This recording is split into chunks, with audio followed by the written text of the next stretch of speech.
चलता है, लेकिन मेरा हाँ और ना जो है वो कंडीशनल है।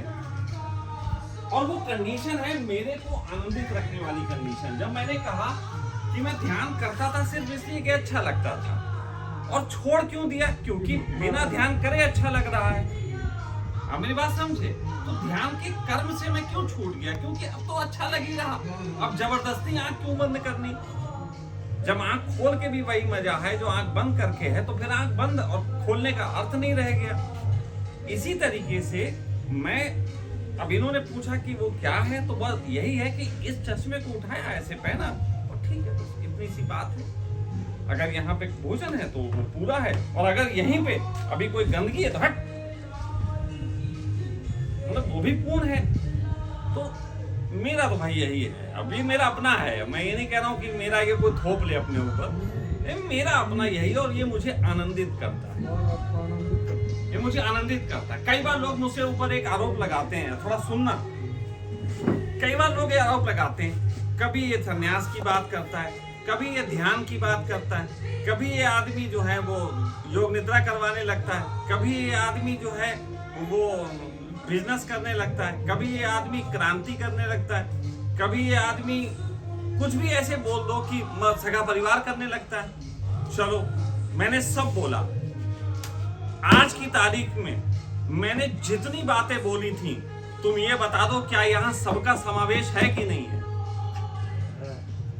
यहाँ क्रांति भी हो रही है, ऑर्गेनिक क्रांति भी हो रही है, अच्छा भोजन कर रहे कि नहीं कर रहे? यहाँ सगा परिवार है कि नहीं है? यहाँ योग निद्रा है कि नहीं है? यहाँ धर्म है कि नहीं है? यहाँ ध्यान है कि नहीं है? जितनी बातें मैंने बोली, मैंने उन सब को, उस सारे कलर्स को एक गुलदस्ते में सजा के अपने पास रख लिया। भाई कोई कह दे कि ये चीज नहीं, मुझे बताओ। मैंने जितनी बातें अभी तक कही, उनमें से एक बताओ जो इस समय मेरे जीवन में नहीं है। बताओ। बल्कि और बढ़ाता जा रहा हूं, और नए नए कलर इसमें शामिल कर रहा हूं। लाइब्रेरी कभी नहीं कही थी, शामिल कर ली। पेंटिंग कभी नहीं कही थी, सामान आ रहा है, पेंटिंग करेंगे। भाई देखो, मैंने तो सम्मिलित किया। मैंने जितने रंगों की बात की, उस सारे रंगों को अपने जीवन में संतुलित करके ये जगह बना दी। सभी कुछ है यहाँ पे। भाई सगा परिवार भी है, ध्यान भी है, योग निद्रा भी है। अब कोई कहे ओशो की जीवन शैली, अगर कोई कहे मुझसे अच्छी कोई जी रहा हो तो बता दो। मैं तो कहता हूं, डंके की चोट पे कह रहा हूं, मुझसे अच्छा कोई ओशो की जीवन शैली जी रहा हो तो बता दो। जोरबा दा बुद्धा मेरे अलावा कोई हो तो बता दो। चंदे पे नहीं चल रहा है तो हमने तो वो सब किया।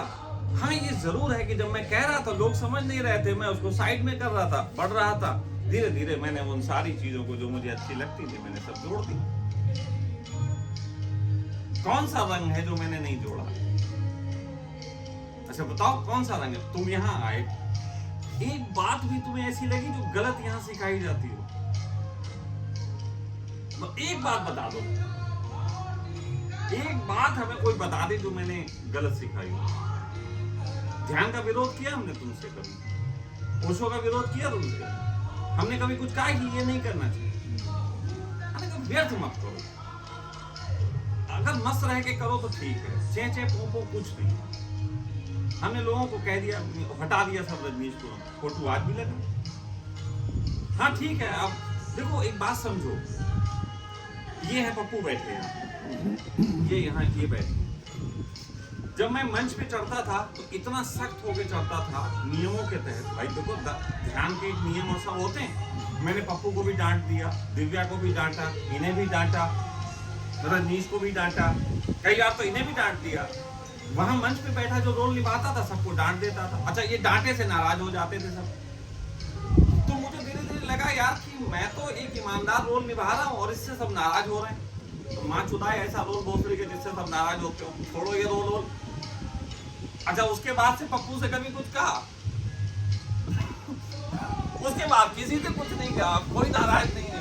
मेरी गलती थी। नहीं, वो अलग बात है, लेकिन उस समय मेरा वो रोल ही निभाना तो था। एक रोल है, गुरु का रोल, वहां बैठ गए, उसको ईमानदारी से निभाएंगे, सब टाइम पे पहुंचो, सब सलीके से रहो, और खुद भी टाइम पे पहुंचता था। मैं कभी ऐसा तो नहीं 2 मिनट लेट आया हूं। तो मुझे लगा कि अगर ये रास्ता चलने से ही सब नाराज हो रहे हैं, इस रास्ते के चलने से ही सारी दुनिया में झंझट है, खत्म करो यार ऐसा रास्ता। जो रास्ता तकलीफें लाता हो, जो रास्ता अपने लोगों के बीच ही अनबन करा देता हो, साला कितना भी अच्छा रास्ता हो खराब है। मैं तुम्हें सच बता रहा हूँ, कितना भी अच्छा रास्ता अगर वो तुम्हें अपनों से दूर करता है, अपनों से विषाद पैदा करवाता है, वो अच्छा रास्ता नहीं हो सकता। और मैंने इसीलिए भाई अपना बिल्कुल सरल जीवन बना लिया। सरलता से रहो, सरलता से जियो। हाँ, अभी थोड़ा बहुत भी जिला डांट देता हूँ, लेकिन वो एक बहुत अलग बात है। वो वर्क के लिए जरूरी होता है, बस उसके बाद कुछ नहीं।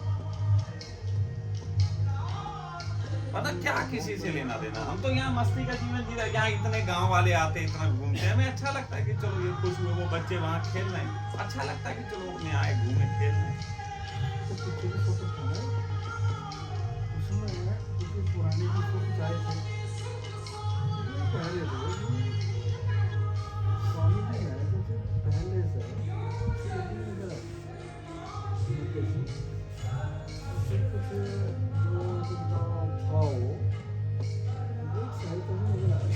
सहिष्णुता से क्या, जब रोल समाप्त हो गया वो भाई देखो, अमिताभ बच्चन एक फिल्म में डॉन बना, अमिताभ बच्चन डॉन थोड़ी ना हो गया, वो तो फिल्म का रोल था।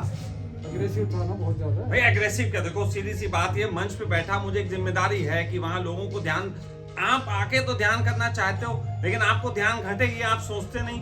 मेरी जिम्मेदारी है कि यहाँ आओ तो ध्यान घटना चाहिए। उसके पीछे कुछ लॉ है जिसको तुम पालन करते नहीं, तो मैं तुम्हें वो बताता हूँ कि ये लॉ पालन करो। अब उसी बात की सिर्फ लड़ाई। अब देखो ध्यान का वक्त हो रहा, लोग मूत्र, हाँ ध्यान का समय हो गया, अच्छा ध्यान का मात बहन तो तुम आए क्यों यहाँ? गुस्सा आती थी ना, नहीं हो क्या रहा है। और बदनामी किसकी? देखो किसी को लगता हो मेरी बदनामी, मेरी काय की बदनामी? बदनामी तो ओशो की है कि ओशो सन्यासी ऐसे होते हैं। हमें तो यार ये ख्याल आता था कि ओशो बदनामी हो रही। हम तो सीधी सी बात कहते हैं, ओशो के हर सन्यासी को ऐसा होना चाहिए कि 1.25 लाख से 1 लड़ा हुआ। सही बात है, लेकिन मैं तो ये तो हो ही नहीं रहा, मुर्दारी है, सारी मुर्दारियां फैली पड़ी हैं और बढ़ता जा रहा है। तो भैया इसीलिए हमने यार बहुत जिम्मेदारी, हमने कहा लोग भी नाराज हो रहे, लोग समझ भी नहीं रहे, लोग हमें उल्टा ओशो का विरोधी बता रहे। भैया ठीक है भाई, तो नाम बहुत सुकून, हमें क्या फर्क पड़ रहा है? नाम की भूख ना पहले थी ना अभी, क्योंकि नाम की भूख जिस व्यक्ति को होती है वो हरकतें नहीं करता जो मैंने की। नाम के लिए तो उल्टी हरकतें करता, टीका लगाता है, अच्छे कपड़े पहनता है, मीठा मीठा बोलता है, वो हरकतें तो हम करते ही नहीं थे। अगर कोई हमें चालाक बोले तो क्या हमें इतनी अकल नहीं कि नाम कैसे होता? हमें इतनी अकल नहीं कि किसके साथ कैसा सलूक करने से वो क्या समझेगा, अच्छा मानेगा, बुरा, क्या इतनी अकल नहीं है? लेकिन मेरा फर्ज सबसे पहले मेरे प्रति है कि मैं ईमानदार हूं कि नहीं। सुबह उठता हूं, कोई टेंशन नहीं, रात को सोता हूं, कोई चिंता नहीं। उसका रीजन ये है कि ना किसी का बुरा किया है, ना किसी से बुरा करवाने की सोच है। सीधी सी बात है, अपना धर्म युद्ध लड़ रहा हूं मैं अपने जीवन का। और एक बात मैं बता दूं, इसके लिए ना ओशो जिम्मेदार है, ना इसके लिए कोई और। ये हमारे बाप और माँ की शिक्षा है। जो देखो, तुम्हें अगर महसूस करनी हो तो मेरे भाई को देख के महसूस करो। एक लंगड़ा आदमी जो चल नहीं सकता इतना खुश होता है जितने ये चलने वाले खुश नहीं होते। तो ये जीवेशना हमारे माँ बाप के खून से हमें मिली है, ये कोई ओशो की देशना से नहीं मिली। पहले कोई पैतृक होता है, जैसे रजनीश को अगर एक ध्यान का माहौल मिला तो ये पिता से मिला। आपके पिता थे ऐसे तो इसलिए उनकी संतानों में वो गुण आए। और यही बात बिल्कुल चाणक्य भी यही कहता है। चाणक्य कहते हैं कि जितने भी तुम गुण होते हो वो लेके पैदा होते हो, यहाँ तुम यहाँ बना नहीं पाते गुण। बहुत बड़ी तुम्हें अगर देखो खेती, ये जमीन ना हो, ये यहाँ पे ये फर्श है तो इस पे थोड़ी ना तुम बीज बोलोगे, बीज के लिए तुम्हें जमीन चाहिए। तो तुम्हारी जमीन वैसी होनी चाहिए। हमारे माता पिता ने वो जमीन दी थी कि जिसपे ओशो का फल खिल गया और सब चीजें खिल गई। हमने कहा ना, इसकी मिसाल हमारे भाई को देख लो। हमारा भाई छोड़ो, हमारी बहनें आती तो उन्हें देख लो। स्वामी जी को चली आती, उसको कतई अहंकार नहीं है कि वो फोन करके कहे हमारे लिए गाड़ी भिजवा दो, क्या हम भिजवा नहीं देंगे? वो जानी 10-10 रुपए की वो टेम्पू करके आ जाती है। तुमने देखा वो जो हमारी रुड़की वाली बहन, उसको जब मन होता है मिलने का वो अपना आ जाती सरल तरीका। हम उसे हमेशा कहते बोल दिया कर गाड़ी भिजवा दिया करूंगा, उन्हें मना कर आ जाती। तो ये गुण है, ये जेनेटिक गुण है। हमने कहा ना, हम कभी सोचते हैं कि सबसे अच्छे यहाँ सन्यासी हमारे भाई हमें दिखते हैं। ऐसा नहीं वो मेरे भाई हैं इसलिए, वो वाकई में यार, अगर किसी के पैर खराब हो बहनचोद पूरी जिंदगी वो रोएगा, गालियां देगा, वो मजे में, उसे ख्याल ही नहीं आता कि उसके पैर नहीं है। कल हम उसके लिए बैठे, कल शाम को हम ये सोच रहे थे, फिर मैंने सोचा यार इसके लिए मैं वो मंगवाता हूँ इलेक्ट्रिक वाली जो होती ना व्हील चेयर। तो मैं कल देख रहा था बैठा हुआ अच्छी व्हील चेयर, मैंने आज सुबह उनसे कहा तुम्हारे लिए व्हील चेयर देख रहे हैं, मंगवा देंगे कोई मजबूत सी मिले। तो कहने का अर्थ ये है कि मेरा कोई क्रिएटिविटी नहीं है कि मैंने लाइफ से कोई क्रिएटिविटी की। अब यहाँ और पीछे चले जाओ धर्म की बात, तो शायद मैंने ऐसा गर्व सोचा, क्योंकि जैसे आप सोच लो कि यहाँ बैठे छाया हो, तो ये मकान तो चाहिए ना, छाया सोचना तुम्हारा काम है, लेकिन ये तो चाहिए। तो उसी तरीके से मैंने जैसी चाह की, परमात्मा ने वैसा गर्व दे दिया। उस गर्व में मुझे उस तरीके का शरीर और स्वभाव मिला कि मैं आज अपनी जिंदगी बड़े मस्ती से जी। अगर पूरी कहानी समझो तो चाह की कहानी, गर्व मिले और उसके बाद जीवन की कहानी बने। और इसमें कोई मेरा अचीवमेंट नहीं है, ये मैंने कोई अचीव नहीं किया। दिखता है, कहने में बोलने में आ जाता है अचीवमेंट, लेकिन ये कोई अचीवमेंट नहीं है।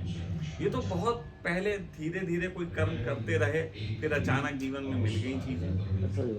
थोड़े बहुत जो बाकी रह गए थे कष्ट, वो इस जीवन में परमात्मा का इससे भी गुजर लो, तो उसने गुजार दिया। उसके बाद उसने कहा हम कोई फक्र नहीं है, हमारी कोई किसी से ये नहीं कि धनवान बहुत है, नाम पे है, वाकई में कोई धन नहीं है, लेकिन जो हम आज जीवन जी रहे ना, ऐसा अच्छे अच्छे करोड़पति अरबपति तरसते हैं इस जीवन से। शांति है, लड़ाई झगड़ा नहीं, कलेश नहीं, यार कितना सरल जीवन है। हमें तो बहुत अच्छा, और ऐसा नहीं है कि हमें अपने लिए, हमें सबके लिए अच्छा लगता है। हम कभी कोई इन बच्चों के लिए सोचते हैं यार इन लोगों ने बड़े कितने यार कैसे, जैसे दिव्या बोलती है, दिव्या कहती है हमें कभी कभी ऐसा लगता है हम लोग तो गोल्डन स्पून लेके पैदा हुए, ना मेहनत करी ना कुछ, हमें तो मिल गया ऐसे ही मजे में। मतलब आपने तो फिर भी मेहनत की, साला हमें तो मिल गया ऐसे ही। तो इन लोगों के लिए तो यही लगता है कि साला इन लोगों के ज्यादा मजे हैं, कुछ करना नहीं पड़ता, पड़ सब कुछ किया है, वो ऐसे ही मिल गया। ये बैठे, ये कुछ करना ही नहीं पड़ा, मैं बैठे हुए मजे से। नहीं देखो, मैं कह रहा हूँ ये और ज्यादा भाग्य लेके पैदा हुए, इनका भाग्य हमसे ज्यादा अच्छा है। ये सही बता रहे हम, वाकई में हम कभी क्यों सोचते हैं तो हमसे भी अच्छा इनका है, क्योंकि गालियां हमें पड़ रही मजे हैं तो सब ले मजे सब ले रहे। नहीं, ये सोचने की बात है वाकई में। जैसे हम कहें हम तो तालाम के घर पैदा हुए, हमें बड़ा अच्छा लगता था, तो हम तो अपने बाप से अच्छा अपने आप को मानते, उन्होंने बड़े कष्ट झेले, हम तो बड़े मजे में पैदा हो गए। तो आगे वाली पीढ़ी तो और ज्यादा अच्छी होती। जैसे हमारी बेटियां क्या इस समय वो अपना जो जीवन जी रही है, उनको मेरा जीवन बहुत अच्छा लग रहा है, उनको भविष्य में यही सोच है कि हमें भी ऐसे ही जीना है।